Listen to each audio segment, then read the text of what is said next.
സാഹചര്യങ്ങളോട് പടവെട്ടി അതിജീവന പാതയിൽ മുന്നേറുകയാണ് ചാവക്കാട് ഇരട്ടപ്പുഴ സ്വദേശി കുഞ്ഞിത്തപ്പൻ വീട്ടിൽ സുരേഷ് ബാബു.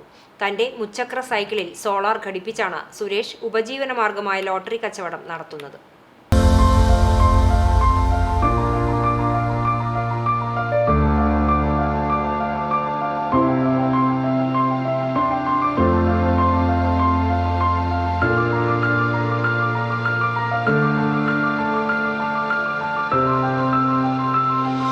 കഴിഞ്ഞ 22 വർഷമായി ലോട്ടറി കച്ചവടം നടത്തിവരികയാണ് സുരേഷ്.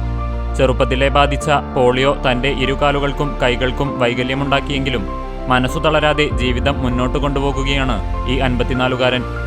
ആദ്യമെല്ലാം മുച്ചക്ര സൈക്കിളിൽ കൈകൊണ്ട് പെഡൽ നീക്കിയാണ് ഓരോ സ്ഥലങ്ങളിലേക്കും കച്ചവടത്തിനെത്തിയിരുന്നത്. ഇതിനിടയിൽ ഒരു അപകടം സംഭവിച്ചതിനാൽ ജോലി മുന്നോട്ട് കൊണ്ടുപോകുവാൻ പറ്റാത്ത അവസ്ഥയായി. പിന്നീട് സൈക്കിളിൽ ബാറ്ററി ഘടിപ്പിച്ചായി യാത്ര.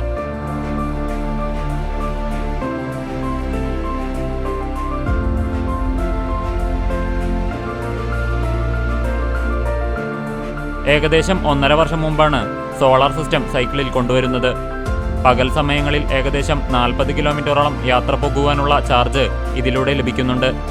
കേരളത്തിൽ ഇങ്ങനെയൊന്ന് ആദ്യമാണെന്നാണ് സുരേഷ് ബാബു പറയുന്നത്.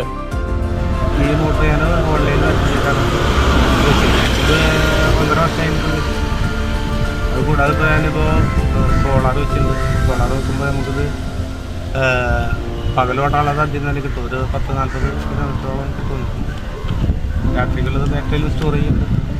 പിന്നെ ഇങ്ങനെ ഒരു രീതിയിലുള്ള ഒരു വണ്ടി നമ്മൾ ഈ കേരളത്തിൽ ഇല്ലയെന്നാണ് എൻ്റെ അറിവ്. ഇപ്പോൾ കിമാ ലക്കി സെന്റർ എന്ന പേരിൽ തുടങ്ങിയ ലോട്ടറി കച്ചവടം സുഖകരമായി മുന്നോട്ടു പോകുകയാണ്. CCTV news, Chavakkad.